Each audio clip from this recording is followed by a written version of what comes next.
Tu es juste jalouse, aboya Com en jetant mon rapport de conformité sur la table de la salle de réunion, le bruit du papier claquant résonnant dans le silence gêné. Ces partenariats valent des dizaines de millions d'euros chacun, mais je ne m'attends pas à ce qu'une personne comme toi comprenne le business à ce niveau. Je sentis 20 paires d'yeux se braquer sur moi alors que le fils du PDG poursuivait sa tirade méprisante. Manon pense que ces entreprises sont sur une sorte de liste rouge, dit-il en mimant des guillemets avec ses doigts, un sourire suffisant aux lèvres. Mais ce qu'elle veut vraiment dire, c'est qu'elle est vexée que j'ai conclu 3 contrats majeurs pendant qu'elle brasse de la paperasse dans son petit coin conformité. Toute l'équipe de direction observait en silence. Personne n'osait intervenir, pas même Pierre, l'ancien dirigeant qui m'avait personnellement embauché il y a 5 ans pour bâtir le programme de conformité internationale de l'entreprise en partant de zéro. Mon père signe mes recommandations sans poser de questions, continua Com, la voix dégoulinante de satisfaction. Il ne lit même jamais les petits caractères. Fais-toi une raison, Manon. Personne ne te croira jamais contre moi. Je ne répondis pas immédiatement. Au lieu de cela, je me levai calmement, marchai vers l'écran de projection et affichai le registre national des entreprises sous sanction le plus récent. 3 noms d'entreprises apparurent, surlignés d'un rouge alarmant, Daxton International, Fiorat Trading et Kelston Resources. Ce ne sont pas juste des entreprises restreintes, expliquai-je d'une voix posée. Elles font l'objet d'une enquête active par le parquet national financier pour blanchiment d'argent et violation des sanctions internationales. Les documents que tu as signés la semaine dernière nous lient légalement à ces 3 entités. Com bâilla de manière théâtrale. Ennuyeux et hors sujet. Si de l'argent est transféré vers l'une de ces entités, nous risquons des poursuites pénales. Les amendes commencent à 8 chiffres, insistai-je. Il se leva en boutonnant sa veste de costume sur mesure. À 26 ans, Com était directeur général adjoint depuis exactement 7 mois, soit le temps exact depuis que son père, Henri, avait pris la direction générale. Tout le monde savait comment il avait obtenu ce poste. Écoute, Manon, tu es ici depuis quoi? 5 ans? Et tu n'es toujours qu'une simple spécialiste. Pendant ce temps, j'ai généré plus de revenus le trimestre dernier que tu n'en verras dans toute ta vie. Alors, pourquoi ne laisserais-tu pas les grandes décisions aux gens qui comptent vraiment ici? Des rires étouffés parcoururent la table. Je rassemblai mes dossiers et quittai la pièce sans dire un autre mot. Avant de poursuivre avec ce qui s'est passé ensuite, je tiens à vous remercier d'écouter mon histoire. Dites-moi dans les commentaires d'où vous m'écoutez, je suis toujours curieuse de savoir jusqu'où ces histoires voyagent. Je m'appelle Manon Vasseur. J'ai 31 ans, je suis perfectionniste à l'excès, et jusqu'à l'année dernière, j'étais spécialiste de la conformité internationale dans une société de services financiers de taille moyenne à la Défense. Je suis la personne que les entreprises engagent pour éviter d'enfreindre accidentellement les lois commerciales et les régulations de l'AMF, le garde-fou invisible qui empêche les cadres ambitieux de conduire les affaires droit dans le mur réglementaire. J'ai grandi dans une petite ville de province où ma mère dirigeait la bibliothèque municipale. Chaque après-midi après l'école, je m'asseyais derrière le comptoir de prêt, la regardant organiser méticuleusement l'information et aider les gens à trouver exactement ce dont ils avaient besoin. Les détails comptent, Manon, disait-elle. La bonne information au bon moment peut tout changer. Cette leçon a façonné toute ma carrière. J'ai obtenu un double diplôme, un master en droit des affaires et un diplôme d'école supérieure de commerce, puis j'ai passé 3 ans au sein d'une agence de régulation avant que Pierre ne me recrute. Nous nous développons à l'international, m'avait-il dit lors de mon entretien. Nous avons besoin de quelqu'un capable de construire des garde-fous qui grandissent avec nous. Pendant 5 ans, c'est exactement ce que j'ai fait. J'ai créé des systèmes de conformité, formé nos équipes internationales et empêché d'innombrables violations potentielles. Mon travail n'était pas glamour, mais il était essentiel. Pierre le comprenait.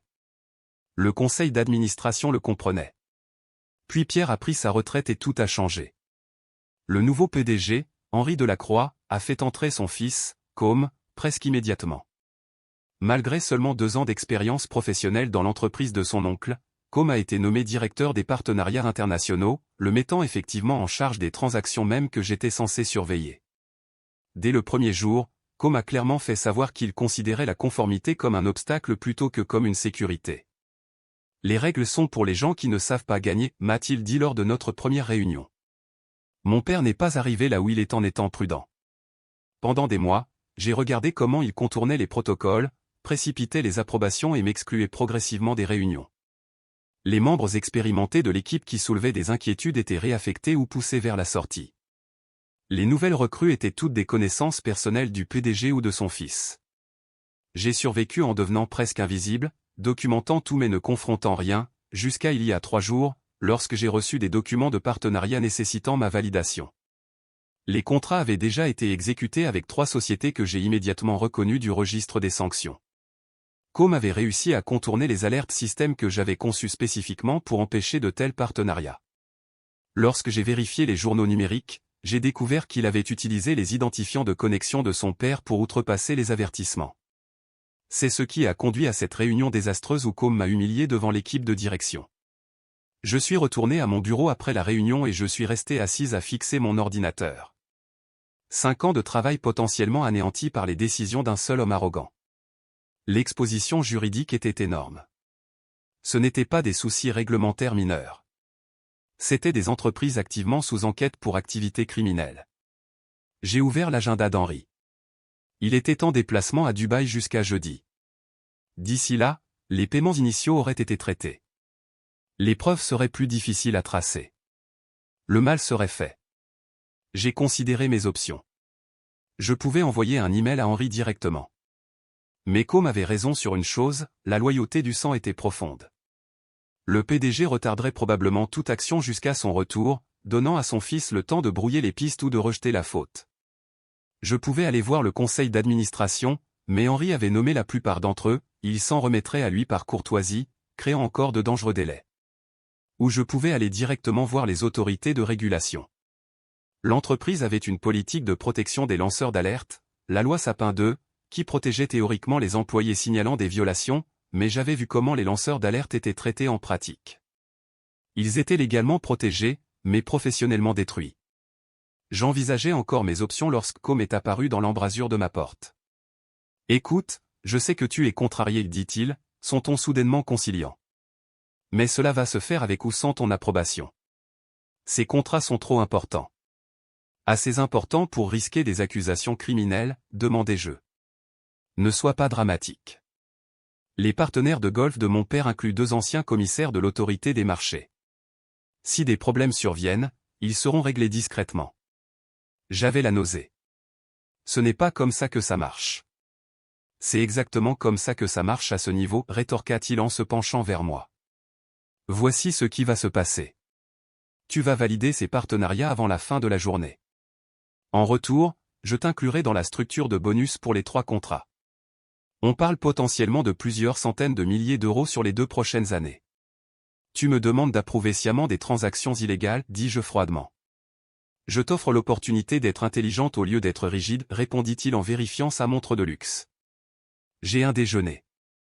Réfléchis-y. Mais souviens-toi, ces partenariats avancent quoi qu'il arrive. La seule question est de savoir si tu en profites ou si tu deviens inutile. Après son départ, je restais immobile, ces mots résonnant dans ma tête. Non seulement le pot de vin, qui était explicitement illégal, mais la certitude décontractée que les règles ne s'appliquaient pas à lui, que les relations pouvaient l'emporter sur la loi, que j'étais finalement impuissante. Je me suis soudain souvenu de quelque chose que ma mère m'avait dit il y a des années lorsqu'une famille puissante de notre ville avait essayé de l'intimider concernant les politiques de la bibliothèque. Il y a 2 sortes de pouvoirs dans ce monde, avait-elle dit. Le genre bruyant que tout le monde voit, et le genre silencieux qui travaille quand personne ne regarde. J'ai ouvert le tiroir de mon bureau et sorti un petit carnet noir. Ma documentation personnelle de chaque décision douteuse prise par Com depuis son arrivée. Date, heure, témoin, copie de mails que j'avais transférés sur mon compte privé. Tournant une nouvelle page, je commençais à écrire un plan très détaillé. À 17 heures, j'avais pris ma décision. Je ne signerai pas les approbations, mais je ne défierai pas directement Com non plus. Je prendrai un chemin totalement différent. As-tu réfléchi à mon offre, demanda Com, apparaissant à ma porte juste avant que je ne parte. Oui, répondis-je calmement. Et je ne peux pas valider ces contrats. Son visage se durcit. Alors je les ferai signer par mon père à son retour. Et nous devrons avoir une discussion sur ton avenir ici. Je comprends, dis-je doucement. Nous faisons tous nos choix. Oui, en effet, répondit-il, prenant mon calme pour de la résignation. Certains d'entre nous en font juste de meilleurs. En marchant vers ma voiture, je me sentais étrangement paisible. Côme pensait avoir gagné. Il n'avait aucune idée de ce qui l'attendait. Cette nuit-là, je n'ai pas pu dormir. Je revoyais sans cesse l'expression suffisante de Côme, sa certitude absolue d'être intouchable. Je me suis levé à 3 heures du matin et me suis fait du thé. Mon appartement parisien semblait trop calme, trop petit. Demain, Côme commencerait à traiter les paiements vers ses entreprises restreintes. Une fois l'argent déplacé, notre entreprise serait légalement impliquée dans leurs activités. Les violations s'aggraveraient d'heure en heure. À 4 heures du matin, ma décision était prise. Je n'allais pas seulement protéger l'entreprise. J'allais m'assurer que Côme fasse face aux conséquences de ses actes. Pas par la confrontation, mais par une documentation minutieuse et méthodique. J'ai passé les 2 heures suivantes à me préparer. J'ai organisé mes preuves, créé des chronologies et rédigé un rapport détaillé expliquant exactement ce qui s'était passé. J'ai inclus des captures d'écran des accords de partenariat, des copies des listes du registre des sanctions et des notes de ma conversation avec Côme, y compris sa tentative de corruption. À 6h30, je me suis douché, habillé avec soin et j'ai conduit jusqu'à un petit café à 20 minutes de chez moi. J'ai commandé un petit déjeuner que j'ai à peine touché, je me suis connecté à leur Wi-Fi public et j'ai utilisé un navigateur sécurisé pour accéder au portail de signalement anonyme des autorités financières. J'ai soumis mes preuves avec précision, expliquant les violations dans un langage clair et spécifique. J'ai fourni juste assez d'informations pour déclencher une enquête, mais j'ai retenu certains détails que seule une personne à l'intérieur de notre entreprise pourrait connaître. Cela me protégerait d'être immédiatement identifié comme la source. À 7h45, je conduisais vers le travail comme si c'était n'importe quel jour normal. « Bonjour Manon » dit Chloé, notre réceptionniste, alors que je traversais le hall. « Tout va bien ? Tu as l'air fatigué. » « Je suis juste resté éveillé trop tard à regarder une série, répondis-je avec un sourire répété. Rien qu'un café ne puisse arranger. La matinée se déroula normalement. J'assistais à 2 réunions, examiner les mises à jour de conformité de notre bureau européen et éviter complètement les tâches de la direction. Au déjeuner, je me suis assise avec l'équipe marketing et nous avons discuté des projets de week-end comme si je n'avais pas d'autre souci que de savoir s'il pleuvrait samedi. À 14h13, tout a basculé. Mon téléphone de bureau a sonné. C'était Karim de la sécurité. « Manon, pourrais-tu venir à l'entrée principale ? Il y a des gens ici qui doivent parler à la conformité. » Mon cœur s'emballa, mais je gardai ma voix stable. Bien sûr, je descends tout de suite. Dans le hall se tenaient 4 personnes en tenue de ville formelle. La femme qui s'avança se présenta comme le commandant Céline Martin de la brigade financière. Nous menons une enquête concernant de potentielles relations d'affaires interdites, dit-elle, sa voix professionnellement neutre. Nous avons besoin d'accéder à vos dossiers de partenariats internationaux, spécifiquement ceux impliquant Daxton International, Fiorat Trading et Kelston Resources. Les yeux de Chloé s'écarquillèrent. Karim semblait confus. Je maintins une expression prudente de surprise et d'inquiétude. Bien sûr, dis-je, je peux vous aider avec ça. Laissez-moi appeler notre équipe juridique pour nous assister. Pendant que nous attendions le service juridique, j'expliquai mon rôle au commandant Martin. Je suis la spécialiste de la conformité pour les partenariats internationaux. S'il y a des questions sur ces entreprises, je devrais être impliqué pour y répondre. Notre directeur juridique, Julien, arriva l'air agité. Après une brève conversation avec les agents, il se tourna vers moi. « Manon, peux-tu sortir les dossiers qu'ils demandent ? Et où est Côme ? Cela semble être ses partenariats, négociat-il. Je crois qu'il est en réunion toute l'après-midi, dis-je. Mais je peux accéder à la documentation. » Je guidai le groupe vers notre salle de conférence et commençai à récupérer les fichiers demandés. Pendant que je travaillais, Julien sortit pour appeler le PDG. Je pouvais le voir à travers la paroi vitrée, son expression devenant de plus en plus angoissée. La nouvelle se répandit rapidement. Les employés chuchotaient dans les couloirs. Les cadres sortaient de leur bureau, posant des questions auxquelles personne ne pouvait répondre. À 15h26, Côme apparut enfin. Il entra dans la salle de conférence avec arrogance, la confiance rayonnant de chaque pore. « Je suis Côme Delacroix, directeur des partenariats internationaux », annonça-t-il. « Je comprends qu'il y a des questions sur certains de nos récents accords. » Le commandant Martin se leva. « Monsieur Delacroix, nous enquêtons sur des violations potentielles des restrictions commerciales fédérales impliquant 3 entreprises avec lesquelles votre firme semble avoir établi des relations d'affaires. Le sourire de Combe ne vacilla pas, mais je remarquai une goutte de sueur se former sur sa tempe.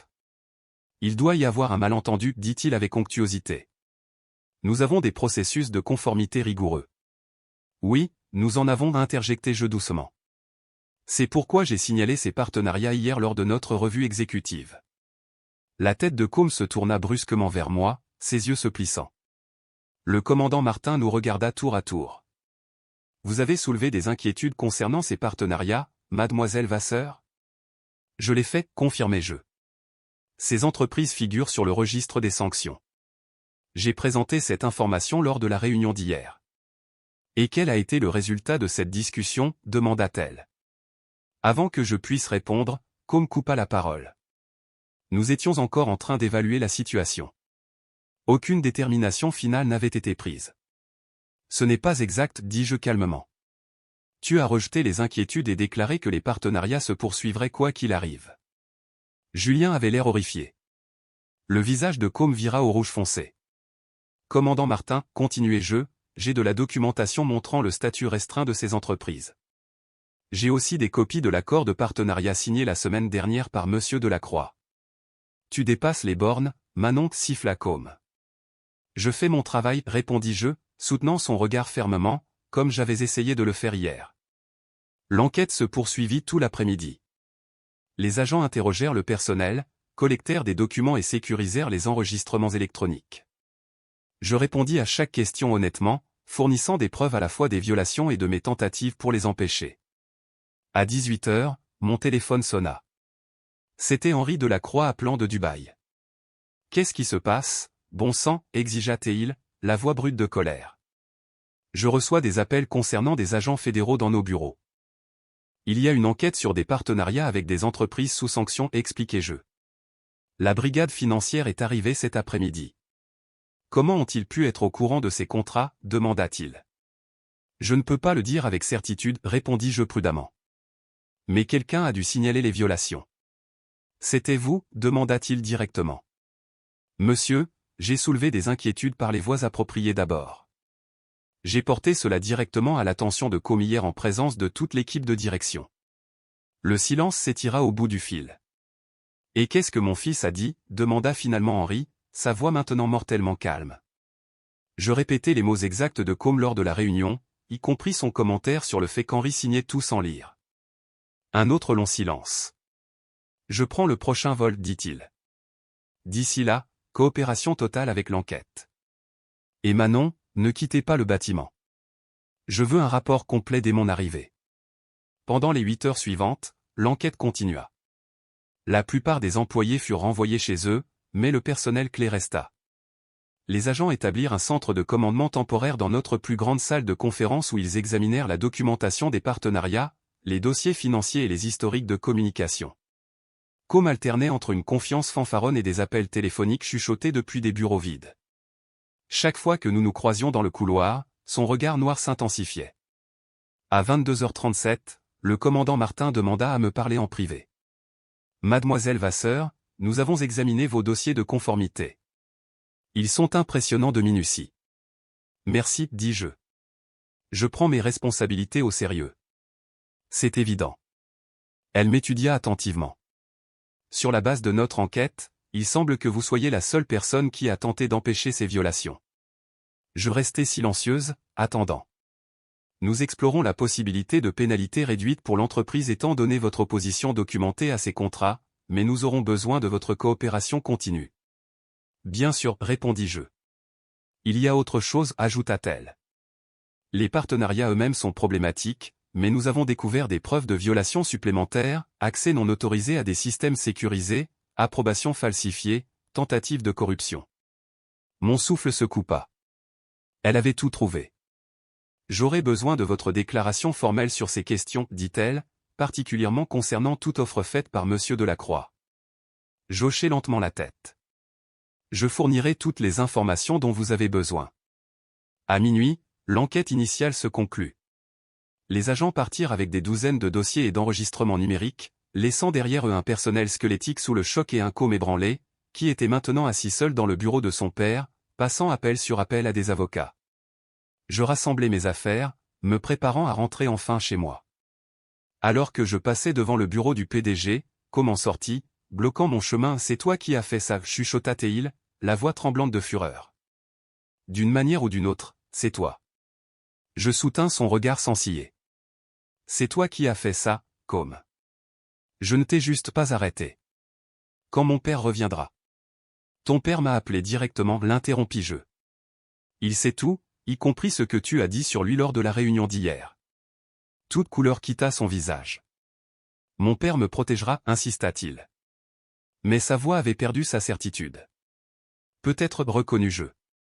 C'est son choix. » Alors que je marchais vers l'ascenseur, je l'entendis m'interpeller. « Tu ne gagneras pas. Tu m'entends, Manon? Tu n'es rien ici, je suis un homme de... » Je ne répondis pas. Je n'en avais plus besoin. Dans le calme de ma voiture, l'épuisement me frappa enfin. J'avais fait ce qui devait être fait, pas seulement pour moi, mais pour tous ceux dont les moyens de subsistance dépendaient du fonctionnement légal de notre entreprise. Les jours à venir seraient difficiles, mais au moins maintenant, la vérité était exposée. Mon téléphone vibra avec un SMS d'un numéro inconnu, « Ce n'est pas fini. » Je n'avais pas besoin de demander de qui cela venait. Le matin arriva après un sommeil agité. Je m'habillai avec soin, choisissant un chemisier rouge audacieux au lieu de mes couleurs neutres habituelles, et conduisis au travail avec un calme étrangement envahissant. Le bureau était dans le chaos. La nouvelle de l'enquête s'était répandue, et les employés se rassemblaient en groupes nerveux, partageant rumeurs et peurs. Je marchais parmi eux, hochant la tête de manière rassurante là où je le pouvais. Henri Delacroix avait atterri. Sa voiture de fonction s'arrêta alors que j'entrais dans le bâtiment. Il avait l'air hagard, son apparence habituellement parfaite froissée par 20 heures de voyage. « Manon » appela Théil en m'apercevant à travers le hall. « Mon bureau, maintenant. » Alors que nous montions dans l'ascenseur en silence, je me préparais à ce qui pourrait arriver. Henri était un homme d'affaires avant tout. Il protégerait l'entreprise en premier, sa réputation en second, et son fils en troisième, bien qu'il n'admettrait probablement pas cet ordre même à lui-même. Ce à quoi je ne m'attendais pas, c'était la troisième personne qui attendait dans son bureau. Pierre, l'ancien PDG et l'homme qui m'avait embauché il y a 5 ans, était assis dans l'un des fauteuils visiteurs. Il ressemblait exactement à mes souvenirs, cheveux argentés, yeux attentifs, attitude calme. Le voir fit bondir mon cœur. Je ne l'avais pas vu depuis son pot de départ il y a 7 mois. Manon, Pierre hocha la tête, son expression illisible. Henri ferma la porte derrière nous. « Asseyez-vous » commanda Théil, désignant la chaise restante. Je m'assis, gardant le dos droit, les mains jointes sur mes genoux. « J'ai passé près d'une journée dans des avions » commença Henri, la voix rauque. Pendant ce temps, notre entreprise a été envahie par des agents fédéraux. Nos comptes bancaires ont été temporairement gelés, et notre action a chuté de 12% sur des rumeurs d'enquête criminelle. Il se pencha en avant. « S'il vous plaît, expliquez-moi comment c'est arrivé. » Je pris une profonde inspiration. 3 entreprises sur la liste nationale des sanctions ont été signées comme partenaires par Com la semaine dernière.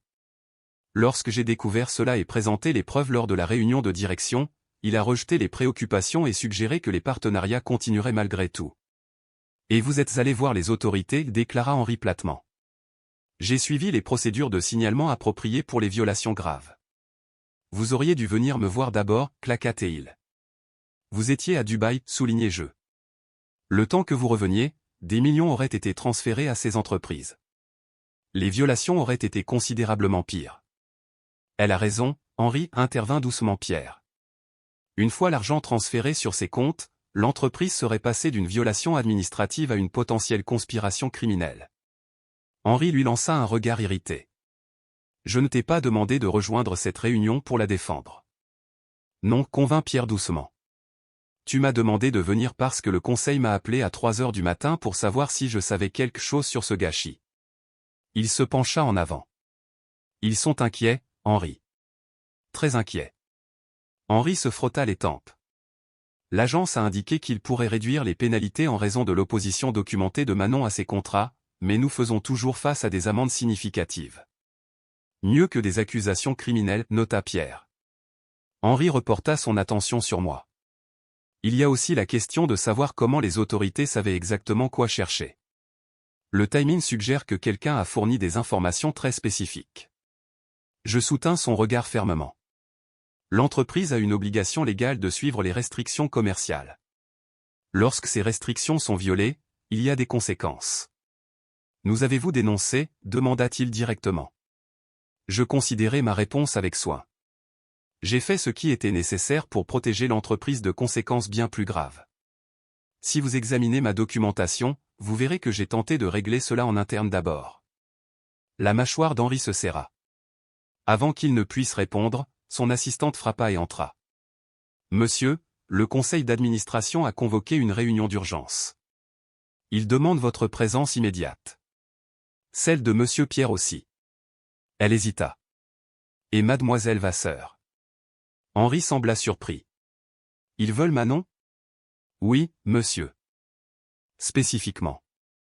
La salle du conseil semblait plus froide que d'habitude. 8 personnes étaient assises autour de la longue table, leurs expressions sombres. La présidente, Valérie, nous fit signe de prendre place. Nous avons été briefés sur la situation, commença-t-elle sans préambule. Ceci est potentiellement existentiel pour notre entreprise. Je comprends la gravité, l'assura Henri. Nous coopérons pleinement avec. Ce n'est pas suffisant, l'interrompit Valérie. L'agence m'a appelé personnellement ce matin. Ils ont étendu leur enquête pour inclure tous les partenariats internationaux des 6 derniers mois. Henri pâlit. C'est excessif. C'est la procédure standard quand ils trouvent des violations, expliqua Pierre. Ils doivent déterminer si c'était un incident isolé ou un schéma habituel. Nous devons comprendre exactement ce qui s'est passé, dit Valérie en se tournant vers moi. Mademoiselle Vasseur, les agents ont parlé en termes élogieux de votre travail de conformité. Ils ont indiqué que vous avez essayé d'empêcher ces violations. J'hochai la tête. Oui. Lorsque j'ai découvert les partenariats avec des entreprises restreintes, j'ai immédiatement soulevé des inquiétudes. Auprès de qui ? Auprès de Côme de la Croix lors de la réunion de direction hier. Toute l'équipe était présente. Et la réponse ? J'hésitais, jetant un coup d'œil à Henri. Parlez librement, instruisit Valérie. Nous avons besoin de la vérité. Côme a dit que les partenariats se poursuivraient indépendamment des préoccupations de conformité. Quand j'ai averti de la responsabilité pénale potentielle, il... Je marquai une pause. Il quoi ? Insista Valérie. Il m'a plus tard offert des incitations financières pour approuver les partenariats malgré leur statut restreint. Un murmure choqué parcourut la salle. Vous accusez mon fils d'avoir tenté de vous soudoyer ? Demanda Henri incrédule. J'énonce ce qui s'est passé, répondis-je. Il n'y avait pas de témoin à cette conversation, mais je l'ai documenté immédiatement après. Henri commença à objecter, mais Valérie leva la main. Où est Côme maintenant ? Demanda-t-elle. Dans son bureau, répondit Henri. Je lui ai dit d'y rester jusqu'à ce que nous ayons réglé ça. Valérie fit signe à son assistant, qui quitta la pièce. Quelques instants plus tard, Côme fut escorté à l'intérieur, l'air provoquant. Quelqu'un pourrait-il m'expliquer pourquoi des agents fédéraux passent au peigne fin mes contrats ? Exigea-t-il avant de remarquer la salle pleine. Il faiblit légèrement, puis se redressa. C'est un malentendu. Ces partenariats sont tout à fait légitimes. Ils sont avec des entreprises sur la liste rouge nationale, déclara Valérie. Des détails techniques mineurs, balaya Côme. Rien que nous ne puissions gérer avec les bonnes relations. Je regardais Henri grimacer au mot de son fils. Avez-vous signé ces partenariats en sachant qu'ils violaient les régulations de conformité ? Demanda Valérie. Je les ai signés en sachant que c'était d'excellentes opportunités d'affaires, répondit Côme avec onctuosité. Tout souci réglementaire peut être réglé après coup. Ce n'est pas comme ça que fonctionne la conformité, dit Pierre doucement. Côme lui lança un regard agacé. Avec tout le respect que je vous dois, Pierre, votre approche prudente est la raison pour laquelle notre croissance internationale a stagné sous votre direction. Pierre haussa un sourcil mais ne répondit pas. Avez-vous tenté d'influencer Mademoiselle Vasseur pour qu'elle approuve ces partenariats malgré leur statut ? Poursuivit Valérie. Les yeux de Côme passèrent de moi à Valérie. J'ai simplement suggéré qu'elle considère la vue d'ensemble au lieu d'une adhésion rigide à la bureaucratie. Lui avez-vous offert des incitations financières ? Côme hésita juste assez longtemps. J'ai discuté de bonus potentiels liés au partenariat réussi. Pratique standard. Pas quand les partenariats sont illégaux, corrigea Valérie. Cela constituerait un pot de vin. C'est ridicule, ricana Com. Elle déforme mes mots parce qu'elle jalouse ma position. Mademoiselle Vasseur, Valérie se tourna vers moi. Avez-vous une documentation de ces conversations? J'hochai la tête et ouvris mon ordinateur portable. Je maintiens des registres détaillés de toutes les préoccupations de conformité, incluant date, heure et citation verbatim quand c'est possible. J'ouvris mes fichiers. J'ai aussi des copies des accords de partenariat originaux montrant qu'ils ont été signés après que ces entreprises soient apparues sur le registre des sanctions. Puis-je, demanda Valérie en tendant la main vers mon ordinateur. Je le tournai vers elle. Elle passa plusieurs minutes à examiner ma documentation tandis que la salle restait silencieuse. Finalement, elle leva les yeux. Ces dossiers sont extrêmement minutieux, observa-t-elle. Y compris les notes de votre tentative d'avertissement sur ces entreprises spécifiques hier. Henri se pencha en avant pour voir l'écran. Son expression s'assombrit à la lecture. Il y a plus, dis-je doucement. Le système montre que Com a utilisé les identifiants de connexion du PDG pour outrepasser les alertes de conformité concernant ces entreprises. La tête d'Henri se releva brusquement. Quoi? Je naviguais vers les journaux système. Ici, vos identifiants ont été utilisés pour contourner les avertissements sur les entreprises restreintes. Les horodatages correspondent au moment où Com était au bureau, mais vous étiez en voyage. Henri se tourna vers son fils, le visage cendré. Tu as utilisé mon login pour contourner les mesures de sécurité? Com se déplaça inconfortablement. J'avais besoin d'avancer rapidement sur ces contrats. Le processus d'approbation est trop lent. Le processus d'approbation existe pour empêcher exactement cette situation, explosa Henri. Papa, allez, Com tenta un sourire confiant. Tu as toujours dit que les règles sont juste des lignes directrices pour les gens qui manquent de vision. Je n'ai jamais dit. Henri s'arrêta, soudainement conscient du conseil qui les regardait. Nous discuterons de cela en privé. J'ai bien peur que non, dit Valérie fermement. C'est maintenant une affaire du conseil. Elle se tourna vers moi. Mademoiselle Vasseur, l'agence parle très favorablement de votre travail. Ils ont indiqué que les pénalités pourraient être réduites grâce à votre documentation montrant que vous avez tenté d'empêcher ces violations. J'ai construit notre système de conformité pour protéger l'entreprise, dis-je simplement. C'est mon travail. Et vous l'avez fait exceptionnellement bien, répondit Valérie. Elle regarda autour de la table. Nous devons voter sur des actions immédiates. Ce qui s'est passé ensuite s'est déroulé à une vitesse époustouflante. Le Conseil a voté à l'unanimité pour suspendre Com, en attendant une enquête complète. Ils ont nommé un comité de gestion d'urgence pour gérer les demandes de l'agence. Et le plus surprenant, ils m'ont demandé de diriger une révision complète de tous les partenariats internationaux. Mais je suis juste une spécialiste de la conformité, protestai-je. Plus maintenant, déclara Valérie.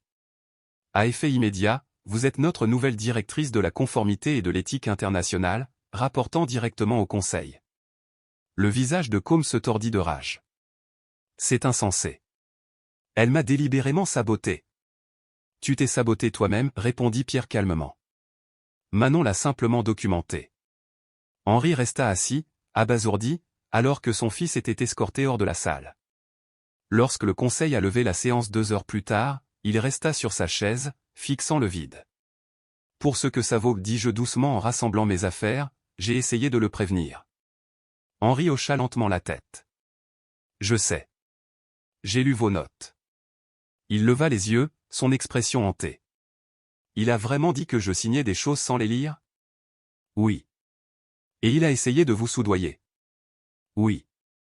Il ferma les yeux brièvement. Je lui ai tout donné trop facilement. Position, autorité, accès. Je pensais l'aider. Je choisis mes prochains mots avec soin. Parfois, la plus grande aide que nous puissions offrir est de laisser les gens faire face aux conséquences de leurs actes. 3 semaines plus tard, l'enquête s'est conclue. L'agence a imposé une amende significative mais gérable, citant notre coopération extraordinaire et nos efforts de conformité préexistants comme facteurs atténuants. Com était parti, pas licencié publiquement, mais discrètement séparé avec un petit règlement conditionné à la signature d'accords de non-divulgation stricts. Le Conseil a accepté la démission d'Henri le même jour, bien qu'il lui ait permis d'appeler cela une retraite anticipée. Et moi? J'ai emménagé dans un vrai bureau avec des fenêtres. Mon équipe a triplé de taille. Mon salaire a doublé. Mais la vraie victoire est venue 6 mois plus tard quand Pierre m'a appelé. Manon, dit-il chaleureusement. On m'a demandé de rejoindre le conseil temporairement pour aider à stabiliser les choses. Ma première recommandation a été de vous promouvoir au poste de vice-présidente exécutive de la conformité globale et de l'éthique. Le vote a été unanime. Y compris Henri, demandai-je surprise. Surtout Henri, répondit Pierre. Il m'a dit, elle a essayé de protéger l'entreprise même quand personne ne voulait écouter. C'est le leadership dont nous avons besoin. Je repense souvent aux mots de Côme ce jour-là dans la salle de réunion, tu es juste jalouse. Mon père ne te croira jamais contre son propre fils. Il avait tort sur les 2 points. Je n'étais pas jalouse. Je faisais mon travail. Et à la fin, son père a cru les preuves, exactement comme il aurait dû le faire. Parfois, la réponse la plus efficace à l'arrogance n'est pas une confrontation dramatique. C'est simplement créer un enregistrement clair et indéniable de la vérité, et ensuite laisser cette vérité parler d'elle-même. Merci d'être resté avec moi à travers cette histoire. Ce n'était pas facile à partager, mais j'espère que cela pourra aider quelqu'un confronté à une situation similaire.